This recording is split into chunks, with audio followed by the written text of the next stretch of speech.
Cypress Bend Plantation, outskirts of Baton Rouge, Louisiana, November 28, 1867. It is Thanksgiving Day in the American South. Inside the big house, Colonel William Rutledge and his 3 sons prepare for the feast. They laugh loudly, toast with whiskey, and await the golden turkey that Esther, the house cook, is supposedly preparing. What they don't know is that in the kitchen, pork lard boils in a cast-iron cauldron. But it is not meant to fry their dinner, it is meant for them. Within hours, the colonel and his 3 sons would be dead, boiled alive in the same oil that was supposed to crisp the banquet. And it all began with a daughter sold, a past denied, a wound that never healed. Esther stirs the pot with steady hands, but her eyes are fixed on the big house. Inside, the men are making plans for the future. Outside, she is preparing the end. This is the story of Esther Carter, the cook who served vengeance hot on Thanksgiving Day and made an empire of lies boil until it burst. Before we continue with the video, leave a comment telling us where you're watching from and what time it is there. And don't forget to hit the like button. The kitchen at Cypress Bend didn't sleep, not the night before Thanksgiving. Logs cracked in the hearth like knuckles before a fight. Iron pots hissed under the weight of boiling lard. The air was thick with the scent of cloves, vinegar, sweat, and something else, something older, something waiting. Esther Carter moved through the smoke like she was born from it, bare feet on pinewood floors, wrists wrapped in damp cloth, eyes sharp and still. She stirred, chopped, salted and tasted, but her mind was not on the food. It was on the door. It always started with the door, that creaking groan of iron hinges, that burst of laughter from men who never knocked. It had been years, but Esther could still hear it, every time William Rutledge's sons returned. And tonight, they were coming back again, for the feast. Cypress Bend had changed in name, not in spirit. The war had ended 2 years ago. The papers said the South was reconstructed. But on this land, once soaked in cane and blood, the old ways clung like Spanish moss. The Rutledge family still ruled. They just didn't call it slavery anymore. Now they called it labor. They paid pennies for 10 hours, punished with fists and hunger, and called it progress. William Rutledge sat in the big house sipping bourbon, wearing a Union pin on his lapel, the same lapel stained by whips and women's screams. And his sons, they wore suits now, but Esther remembered their faces when they were boys, and she remembered what they did when no one watched. The eldest, Nathaniel, once dragged a field girl by her hair into the cane rows. The middle one, Thomas, used to spit in the food Esther cooked if he thought it smelled too African. And the youngest, Silas, had a laugh that could hollow out a person's soul. He was the one who told her with that grin that her daughter was gone north, sold to a better life. Esther never saw her baby again. Now 30 years had passed. The kitchen had grown older, quieter, but the ghosts had not. Outside, a wagon rolled over gravel. Dogs barked in the distance. Boots thudded on wooden steps. The door opened. 3 men walked in, dressed in wool and arrogance. Esther didn't flinch. She kept stirring the pot, eyes fixed on the dance of the oil. "Well, look who's still alive," Nathaniel drawled, pulling off his gloves. Esther the cook, older than the damn stove. Thomas snorted. "She's still seasoning with roots and voodoo, I bet." Silas said nothing. He just walked to the kitchen table and ran his fingers over a carving in the wood. A little flower burned into the edge. Esther had etched it there with a nail the day her daughter was born. He smiled and pressed his thumb into it, hard. "You ready to feed us, Auntie?" he whispered, not looking at her. Esther turned. For the first time that night, she looked Silas in the eye, and in that look, something passed between them, like a storm building far off over the swamp. She said only this, "Y'all eating real good this year?" Then she went back to her pot, and the oil bubbled louder. Long before she was Esther the cook, she was just Essie, barefoot in the mud behind the kitchen house, catching fireflies in her mother's apron. She learned early not to speak loud, not to run too fast, not to dream with her eyes open. The fields could see that, and the fields had eyes. Her mother, Binta, came from the coast, Senegal, they said, though no one really knew. She carried stories in her bones, and the weight of lost names in her breath. Binta never cried. She only hummed deep old melodies while she stirred the gumbo, scrubbed the floor, wiped Essie's back after punishment. "When the pot boils," she used to say, "you don't scream. You wait, you watch, then you feed it what it needs." Essie was 12 when the first scar came, not from a whip, from silence. She watched her father, Jonas, dragged through the sugarcane before dawn, accused of stealing a tin of molasses. They tied him to the iron cross behind the smokehouse, the same one used for curing pork. They left him there, bleeding into the dirt, for 2 days. On the 3rd, a boy named Silas Rutledge threw rocks at his body. Esther was made to serve breakfast to the guests that morning. She didn't cry, she watched. By 15, she was a woman in every way that mattered on the plantation. The kitchen was her cage and her shield. They said she had the hands, meaning the seasoning, the smell, the instinct. But cooking wasn't just survival, it was resistance. She learned how to carve meat so fine it fell apart under breath. She learned which herbs softened pain, which sharpened it. She learned what lard did at 375 degrees. And above all, she learned how to look a man in the face and make him believe she was nothing. That was her mother's final lesson. She named her daughter Clara, after the woman who once tried to run and almost made it. Clara was light-skinned, bright-eyed, and curious. Too curious. When Clara turned 7, a letter came from New Orleans. William Rutledge needed to settle a debt. The girl was sold into apprenticeship, he said. No one called it what it was. But Esther knew. She screamed that night. Not in front of the masters. No. She walked into the swamp and screamed until the frogs went quiet. When she returned, her hair was soaked and her hands were bleeding. She cooked anyway. A stew, spicy, thick, and red. No one noticed the difference. Years passed. The war came and went. Men in gray, men in blue. None of them changed Cypress Bend. The name of slavery changed, but the hunger stayed. So did Esther. She stayed because leaving meant forgetting, and she refused to forget. She fed the men who killed her past. She stirred their joy,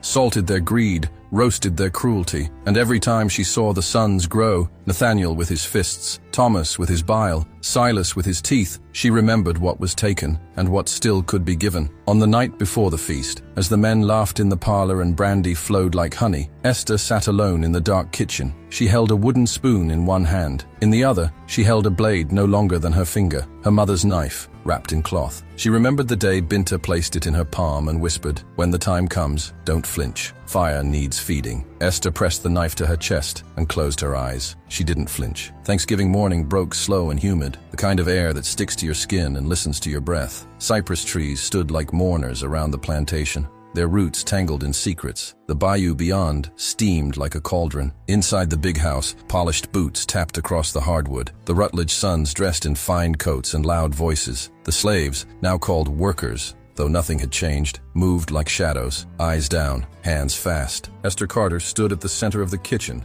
a storm hidden inside calm. The table was set to shame God. Silverware gleamed like unsheathed knives. Roasted hens were stuffed and splayed. Sweet potatoes glazed in molasses. Cornbread stacked high. And in the center, the centerpiece, a great brass kettle filled with golden lard meant for deep frying the turkey. The men were drunk before noon. Nathaniel, sweating and red-faced, bragged about his rail contracts up north. Thomas boasted of re-educating freedmen in Mississippi, teaching them how to behave like they still got chains. Silas barely spoke, content to watch. His eyes drifted often toward Esther as she moved between the dining hall and the kitchen. She could feel it, that stare, the same look he gave her when he told her Clara was gone. Esther's movements were measured, every dish served with care, every word silent. She poured wine with one hand and stirred the lard with the other. Outside, the sun climbed. Inside, the air thickened. When Thomas made a crude joke about how Esther must have made that turkey from one of her cousins, the others laughed, loud and long. Esther didn't blink. She returned to the kitchen and added more wood to the fire beneath the lard. The flames kissed the brass and the oil began to roll, thick, bubbling, singing its low, hot song. Nathaniel entered the kitchen first. "Need a hand, old girl," he sneered, lifting the lid from one of the pots. "Don't want you keeling over before the meal's done." He reached for the handle of the kettle. Esther's hand landed on his wrist. Her grip was like stone. Their eyes met. "You don't touch what you don't understand," she said. For a moment, the kitchen went quiet. Even the oil hushed. Then Nathaniel chuckled, pulled his hand back, and walked out, muttering something about uppity cooks. Esther turned back to the lard. It was nearly ready. The scent was no longer just fat and fire. It smelled like judgment. From the parlor, Silas called out, "Esther, bring us the turkey, will you? Let's see what you've done with our bird." She didn't answer. She picked up the carving knife, the long fork, and the thick padded gloves. Behind her, the brass kettle hissed, trembled, and waited. The fire beneath the brass kettle had gone from hungry to ravenous. The lard inside swirled like molten gold, thick and bubbling, the kind of boil that whispered promises. Esther stood before it, her back to the door, her face lit orange by the flames. In her hands, she held two things, a long wooden paddle and a memory that would not let go. She wasn't thinking of turkey anymore. She was thinking of Clara. The knife she carried wasn't for carving. It was for reckoning. Every inch of the kitchen had become a weapon. The iron ladles, the skewers, the cast iron skillet she'd wielded like a shield for 30 years. The pantry door creaked behind her, and she glanced back, just once, at the shelf where Binta's old spice jars still sat. Cinnamon, cayenne, asafoetida, things that made you remember. Silas entered first. No knock, no warning, just that same cocky saunter and cold smile. He leaned against the doorframe and sniffed the air like a man sniffing wine.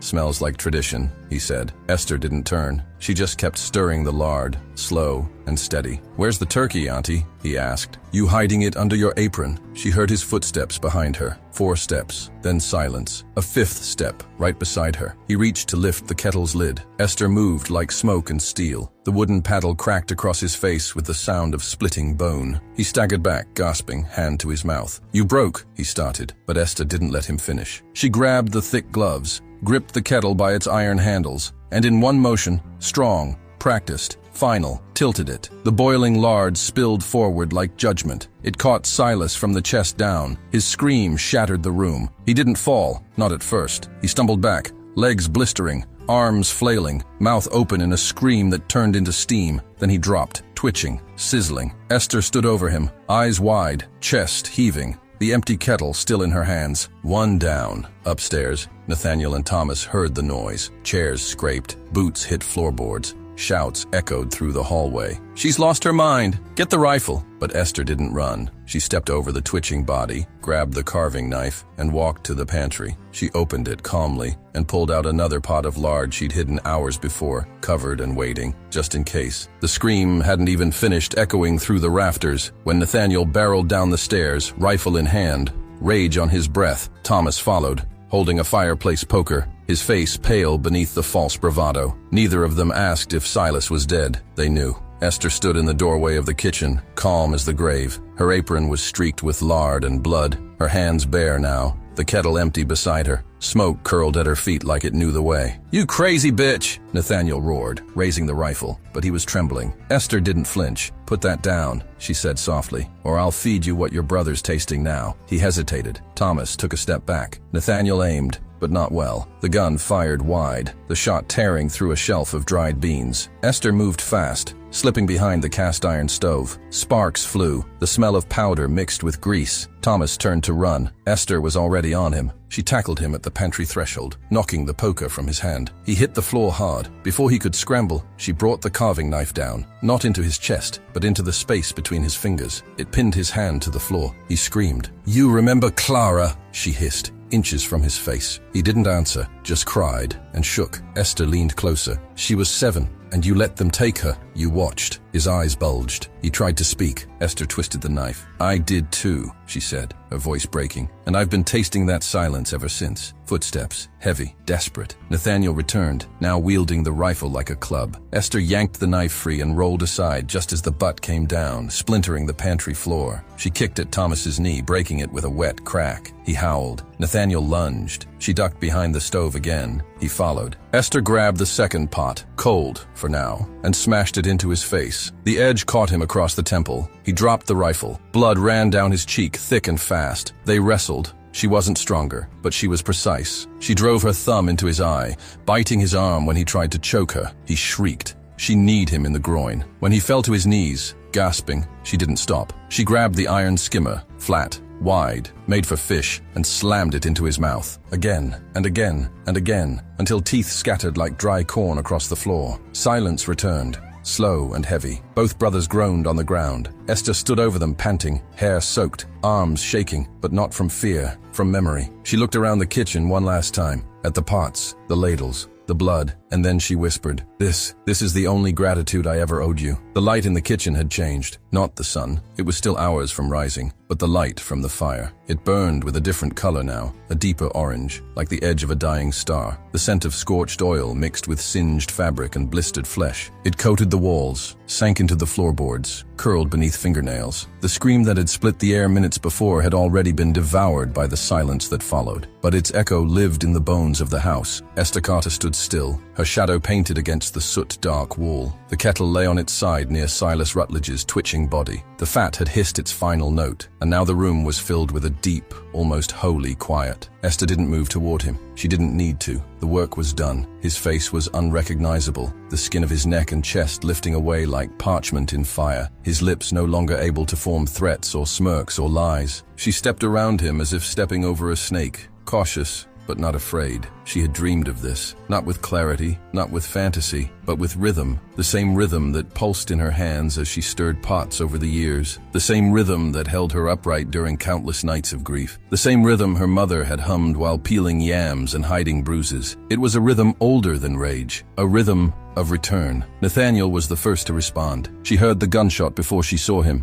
the bullet biting into the pantry door just inches from her shoulder. The blast tore through the house, rattling silverware and driving crows up from the fields. She dropped low instinctively and felt the splinters graze her cheek. The second son had come armed. "Esther!" he shouted, his voice shrill, cracking. "You goddamn witch! What did you do?" She didn't answer. Her eyes were already scanning the room, locking onto what she needed. The long iron skimmer hanging on the wall, the second pot of lard she'd hidden behind the flour sacks, the carving knife still dripping near Thomas's hand. She moved like smoke, quiet, intentional, leaving no trace behind but heat. Nathaniel came barreling through the doorway, rifle raised like a club now, his first shot wasted in panic. His boots were slick with oil. He stumbled. She rose as he swung, the butt of the gun sweeping toward her ribs, but she caught the motion in time and ducked under it, ramming her shoulder into his gut. He grunted, reeled back. She grabbed the skimmer and drove it into his mouth. It made a sound like splitting melon. Teeth scattered across the floor. He dropped the gun, clutching his face,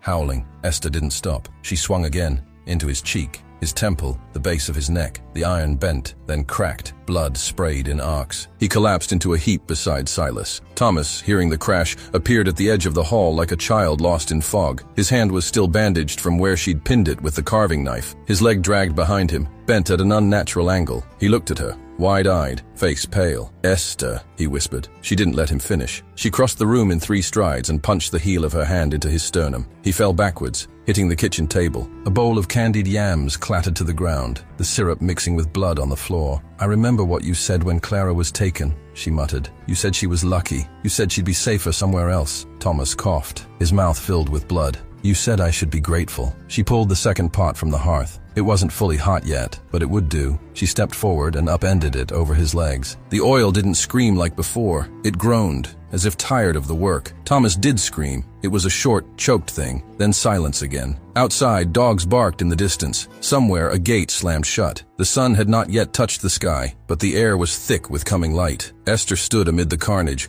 her hands shaking now, not with fear, but with memory. It was done. The house moaned under its own weight. The kitchen, once a place of order and repetition, had become something else, a sanctum, a site of reckoning. The great house, the proud estate of Cypress Bend, had swallowed generations whole, but tonight it had tasted resistance. She could hear the voices rising now, outside, in the fields, in the quarters, workers stirring early, overseers noticing the silence from the house, men who would soon rush to avenge what they could not comprehend. She didn't wait. Esther moved quickly, with the discipline of years. She went to the pantry and pulled up the loose floorboard she'd loosened the night before. From beneath it, she took the satchel she'd buried, wrapped in cloth and tied with twine. Inside, a few coins, a broken pendant once worn by her mother, a handkerchief with Clara's initials embroidered in shaking thread, and a strip of cloth stained with lye from the day her brother was burned. She tied the bag across her back and took one last look at the kitchen. The floor was a mess of food and blood and smoke. The silver serving trays gleamed in the firelight. The carved roast sat untouched, a grotesque monument to false gratitude. She walked through the parlor, past the portraits of the Rutledge family, past the oak table where her daughter had once been sold, past the grand piano no one knew how to play. The door creaked open with a groan that felt like a sigh. Outside, the air hit her like a second birth, cold, wet, honest. She moved fast, into the trees, down the side path, past the old well, through the cane rows that still reeked of blood and thunder, into the marsh where only the desperate survived and only the faithful endured. Behind her, the house stood still. It would not burn. She'd thought of that, but no. Fire was not her legacy. The silence would be louder. The Rutledge name would not end in flames. It would rot in the minds of those who found what she left behind. The first scream had come from them. The last word belonged to her. The swamp had its own language. Not the human tongue, no. It spoke in fog and breath, and the long, slow groan of trees shifting in their ancient beds. It whispered in the slap of water against rotted cypress roots, in the rustle of snakes through damp grass, in the hush of birds that had seen too much. Esther moved through it like she belonged. Her bare feet knew where to step. Her eyes caught the smallest signs, mud curling in the wrong direction, reeds parting where no wind had passed. past. She had been in these woods many times before, not as a fugitive, but as a woman grieving, a woman needing silence, a woman needing to remember. Now, she was not hiding, she was returning. Each step carried the weight of names, names of people no one wrote down, names of men whose backs had been turned into maps of pain, names of women who birthed babies in fields and buried them in secret, names of children who vanished in wagons, taken north or nowhere. Esther whispered them as she walked. Jonas, Clara, Old Moses, Binta. She said each name like an offering, like a drumbeat, like a chain being pulled tighter with each syllable. Her voice didn't rise above a breath, but in the dark hush of the swamp, it might as well have been thunder. She found shelter in a place no white man would dare go. A raised patch of land, half sunk between two forked oaks. There had once been a hut there, long gone now, collapsed under moss and time, but the bones remained. She cleared the space with her hands, moving slow, reverent, as if disturbing a grave. Maybe she was. She lit no fire. She had no need for heat. The swamp was thick with its own warmth, and she didn't need light to see. Inside her sat the memory of 3 faces, twisted now, broken, disfigured by oil and iron, and the truth they never thought would find them. That was enough light. She sat with her knees pulled to her chest, her bag beside her, fingers working the thread of the cloth wrapped around her daughter's old handkerchief. Her eyes were open, but she wasn't seeing the trees. She was seeing the kitchen. She was seeing Silas's face, how it changed the moment he realized she wasn't afraid, how his smirk melted before the oil touched him. She remembered the way his mouth had twisted, the noise he made, not like a man, but like something cornered, exposed, undone. She had waited so long for that, and it hadn't brought peace. Not yet. The next morning, the dogs came. She heard them long before she saw them, yelping, panting, growling, their handlers not far behind, men shouting orders, breaking through brush, the clink of shackles ready at their belts. They weren't just hunting her, they were hunting the story. They needed to erase it before it spread. They needed to call her mad, dangerous, evil, because they couldn't afford the truth. The truth was what scared them. She was a woman with no weapon but fire and memory, and she had won. That couldn't be allowed. Esther didn't run. She folded the handkerchief carefully, tucked it back into the satchel, and stood. Her bones ached. Her feet were swollen. But her spirit was something else now. Not just a mother, not just a cook. She was history walking. She left the clearing before the dogs reached it. She moved deeper, into water waist deep, where the snakes watched but did not strike. The cypress roots reached like hands, guiding her path, and the names kept coming. She whispered them, each one a prayer, each one a blade. Isaiah, Ruthie, Matilda, Esther, she said finally, tasting her own name, not as a title, not as a tool, but as a verdict. When she emerged from the swamp 2 nights later, it was under the shroud of Spanish moss and moonlight. A small cabin stood at the edge of the tree line, leaning,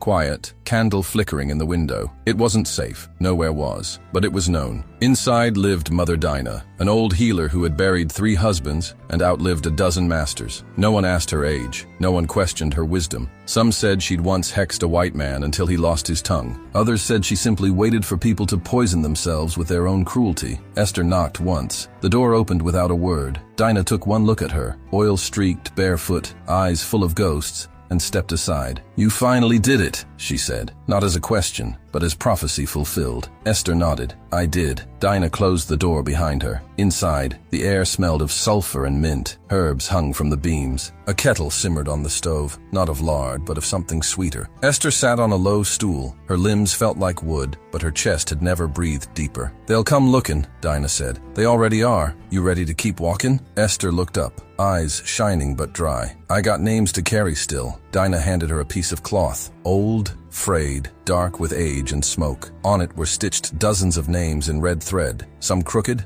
some barely legible. "Add yours," she said. "Ain't no shame in the blood if the hand that spilled it held the truth." Esther took the needle, threaded it slow, and carved her name in red, one name at a time. They found the bodies 3 days later. Silas, blistered and bloated, still lay curled beside the brass kettle, mouth open as if mid-prayer or curse. Nathaniel had bled into the cracks of the floorboards, his jaw shattered, face swollen beyond recognition. Thomas clung to life for a while longer, but when the doctor arrived from Baton Rouge, he simply stared at the man, whispered "Esther" once, and slipped into a silence he would never return from. The plantation froze. The laughter stopped. The horses refused the reins. The wind no longer passed through the cane in song. Something had broken inside Cypress Bend. Not a crime, not a scandal, a curse. They sent for Colonel William Rutledge the same day the doctor left. He arrived at dusk, gray-bearded, stiff, smelling of horse and tobacco. His coat was black, his gloves were white. He looked at his house like it was a stranger, like the front porch should have bowed in apology. No one greeted him. The servants had vanished into the woods. The overseers wouldn't come near the kitchen. He walked in alone, and the house swallowed him. The colonel didn't weep.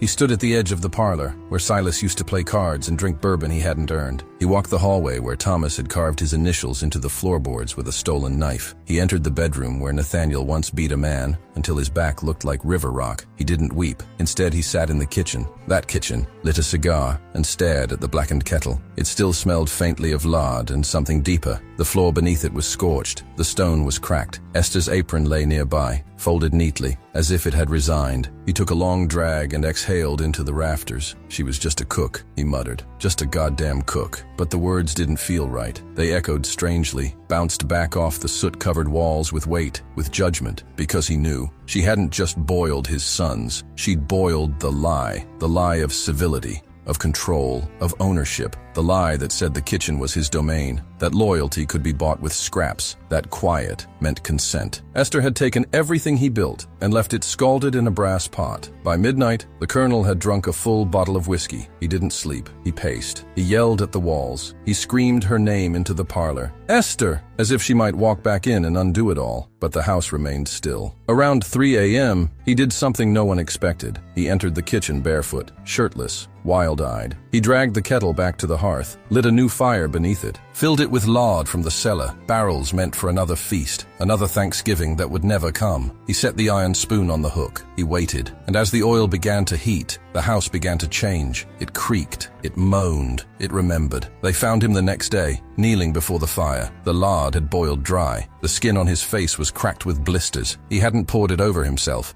He had simply knelt there, staring, hands raw, eyes wide open, dead. The newspaper said it was grief, said Esther had escaped after a sudden and violent madness. They printed no image, they wrote no warning. But the workers in the fields told another version. They said the colonel had heard her voice in the walls, heard her footsteps in the pantry. They said she came back, not in flesh, but in flame, and that he saw every name he'd ever tried to erase, written in smoke on the kitchen walls. Esther never returned to Cypress Bend, but the kitchen never cooled again. The house was left to rot, and they say that every November, when the moon is full and the trees are still, you can hear the oil hiss, and someone whispering from the fire, "Just a cook, huh?" They tried to reclaim Cypress Bend. Some white man from St. Francisville rode in, hat tilted like he owned the sun, saying he'd clean up the mess and restore order, said the house was too fine to leave behind. Said the cane would rise again if someone with a strong back and a stronger whip took the reins. But when he stepped inside the kitchen, he vomited. He said it was the smell, lard gone sour,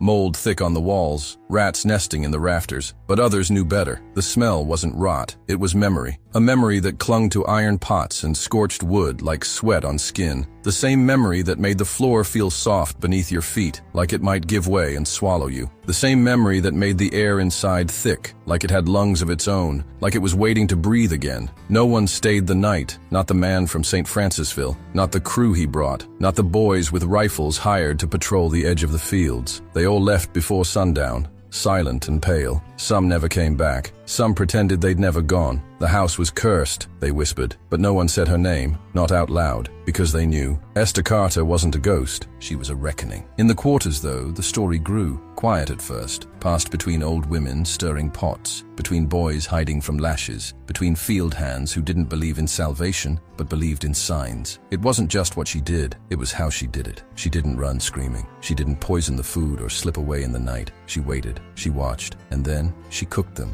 That was the part that hit hardest. The fire wasn't rage, it was ritual. She fed them what they had fed her world for generations. Pain, silence, heat, and justice. One boiling breath at a time. Years passed. The war was a scar no one looked at anymore. The land was tired, the cane thinner each season. Cypress Bend never recovered. Not from the killings, not from the curse. They tried to lease it out, sell it, rename it. Nothing stuck. Every time someone tried to farm the land, accidents happened. Men drowned in dry ditches. Oxen dropped dead in harness. Women miscarried in the shadow of the old smokehouse. They buried the Rutledge name under layers of silence, but the roots were still there, tangled and red. And somewhere beyond the edge of that cursed plantation, beyond the groves of choking willow and the paths, only the old ones remembered. Esther lived, or so they said. No one could prove it. No one dared search for her. But sometimes, deep in the swamp, hunters would claim they saw a woman walking across still water, alone, hair wrapped in cloth, skin burned but proud, holding a wooden spoon like a scepter. She would vanish into mist before they could call out, and if they were wise, they wouldn't call out at all. One night, decades later, a young girl in Opelousas asked her grandmother if the story of Esther the cook was true. The old woman leaned close, her eyes glassy with the weight of too many funerals. She was real, she said. As real as the hands on your arms, as real as fire, as real as every lie they told us in that house. Did she die? The girl asked. The grandmother smiled. Not exactly. She became. Became what? A name they can't bury, a truth they can't swallow. Some said Esther went further south, crossed the Sabine, changed her name, lived among Creoles who didn't ask questions, and cooked for families who never knew the heat in her hands. Others said she joined a maroon village deep in the swamp where no white man dared tread and became a kind of queen, silent, watchful, deadly with a kettle. And some swore she never left the woods at all. They said she became something else, not spirit, not demon, a warning, a story sharpened into steel, a whispered truth passed down between the cracks of history, through the mouths of those who survived. They said that every time a man lifted his hand to beat a woman, he would pause, just for a breath, because something in the back of his mind would whisper, Esther's watching. They said that every field still echoes with the faint scent of smoke each November, and that somewhere, in some lonely kitchen where the pots hiss and the fire burns too clean, you might feel her standing behind you, not to hurt you, just to see, to make sure the heat stays honest. The old one said she was still out there, not in the way of flesh maybe, but in something deeper, in the way fire behaves when it licks too close to injustice, in the way lard hisses in a pot when the wrong man walks in, in the way silence falls hard when someone tells a lie too close to history. She had become a rhythm now, a heat, a story no bullet could kill, no law could cage, no preacher could wash away. And though her name was never written in ledgers or carved into stone, it was etched into the air of every place where someone dared to say, enough. There was a boy, years later, skin dark like burnt sugar, who worked in the kitchen of a white family in Mississippi. He was quiet, fast with his hands, slow with his eyes. The mistress called him boy, and the master called him mute. But one day, when the man of the house raised a belt to the cook for dropping a pot, the boy stepped forward, steady and calm. And before he said anything else, he said, "My mama told me about Esther. That belt never landed. That man never raised it again. There was a woman in Alabama who stirred her grits with a heavy wooden spoon passed down from her great-grandmother. The handle was cracked, the grain smooth from decades of use. And each time she turned the spoon, she whispered something. Not a prayer, not a curse, just a name, Esther, and her children grew strong, and her house stayed warm, and no man ever dared come through her kitchen with lies on his breath. They wrote books about generals. They made statues for thieves. They built museums to honor those who never bled. But they left no place for Esther Carter. They couldn't, because she didn't ask. She didn't plead. She didn't wait for justice in a court that never called her name. She boiled it with her own hands and fed it to the empire. Time moved on. The house at Cypress Bend sank slowly into the earth, taken back by moss and rot and memory. The fields lay fallow, the sugarcane gone wild, growing crooked like it remembered every scream. Tourists came sometimes, snapping photos from the road. No one got too close. And once a year, always around Thanksgiving, someone left a bundle of herbs at the edge of the drive. Bay leaf, peppercorn, rosemary, tied in twine, laid on the earth like an offering. No one ever saw who left it, but everyone knew what it meant. They never found her body, because it didn't belong in the ground. Not Esther. She belonged in kitchens, in songs, in the way a pot sounds just before it boils, in the stories whispered in places where the law still forgets to listen. She was the one who cooked the silence and served it back, smoking hot, with iron in her hands and justice in every drop. If this story stirred something deep in you, it's because her name was never meant to be forgotten. If you carry in your blood the memory of those who burned in silence, if you know that fire is also an inheritance, subscribe, leave your mark. Share this truth with those who have never heard the name Esther Carter.